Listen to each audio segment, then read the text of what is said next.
কারণ এর যে কত সম্পদ ছিল এ নিজেও জানতো না। এর সম্পদগুলো সিন্ধুকের ভিতরে ঢুকায় রাখতো, আর সিন্ধুকের যে চাবিগুলো আছে চাবিগুলা কাঁধের মধ্যে নিতে 10 জন লোক লাগতো। তাহলে কি পরিমাণ সম্পদ আছে। এই কারণের বাড়ি ঘর সব আমি দেখে আসছি। ওইটারে মারতে মারতে মারতে মারতে শেষ। এবার দুইটাই কয় ওইটারে মারছি, অনেক ক্ষুধা লাগছে, আয় খাইয়া লই। 20 মাখানো রুটি খেয়ে দুইটাও শেষ। 4টা স্বর্ণের টুকরা স্বর্ণের জায়গায় পড়ে আছে, লাশগুলা পড়ে আছে, নেওয়ার কেউ নাই। হাদিহি মাসাল হায়াতিদ দুনিয়া, এটাই দুনিয়ার জীবনের দৃষ্টান্ত। কোন ছেলে সন্তান বিশ্বনবীর বেঁচে ছিল না জানেন? আব্দুল্লাহ, কাসেম, ইব্রাহিম, এই 3টা ছেলে আল্লাহ তাআলা বিশ্বনবীকে দান করেছিলেন, কিন্তু ছোট অবস্থায় আল্লাহ তুলে নিলেন। বেঁচে ছিল 4টা মেয়ে, জাইনাব, রুকাইয়া, উম্মে কুলসুম আর ফাতিমা।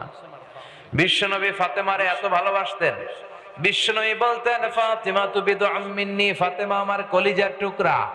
যে ফাতেমারে কষ্ট দেয় সেজন্য আমি বিশ্বনবীরে কষ্ট দেয়, যে ফাতেমার মনের মধ্যে আনন্দ দেয় সেজন্য আমি বিশ্বনবীকে স্বয়ং আনন্দ দেয়।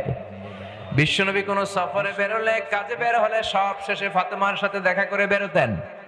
আবার সফর শেষ করে যখন বাড়িতে ফিরতেন সবার আগে কলিজার টুকরা মেয়ে ফাতেমার সাথে দেখা করতেন।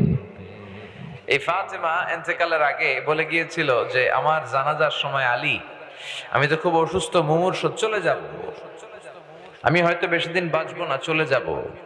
আমার জানাজাতে অনেক লোকের জড়ো করো না, অনেক মানুষের মধ্যে অ্যানাউন্সমেন্ট করে হাজার হাজার পুরুষের সামনে আমার লাশটা রেখে জানাজা দিও না।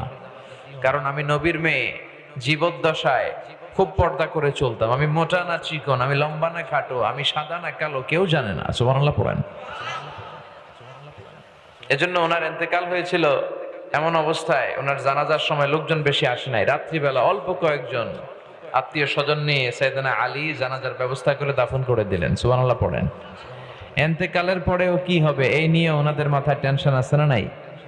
এজন্য নারীরা আপনারা হেজাব অবলম্বন করবেন। মহিলা প্যান্ডেলে আমার যে বোনেরা আছেন, আপনাদের প্রতি আমার সংক্ষিপ্ত নসিহত হচ্ছে, হেজাব আপনার সৌন্দর্যকে বাড়ায়, ঠিক কি না? শুনতেছেন আপনারা? কষ্ট হচ্ছে না তো? কে আসছে? বসেন বসেন, কথা বলা যাবে না।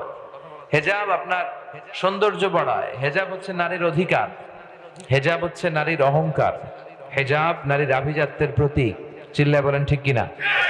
যেই জিনিস বেশি দামি ওই জিনিসের প্যাকেট করে রাখা লাগে, তাই না? 1000 টাকার নোট কেউ পকেটের এই পাশে রাখছে, অর্ধেক দেখা যায় অর্ধেক ভিতরে, এরকম কেউ রাখে? রাজাখালীর কোনো পাগলেও রাখবে? রাখবে না। স্বর্ণ, সৌদি আরব থেকে আসার সময় স্বর্ণ আনেন না আপনারা?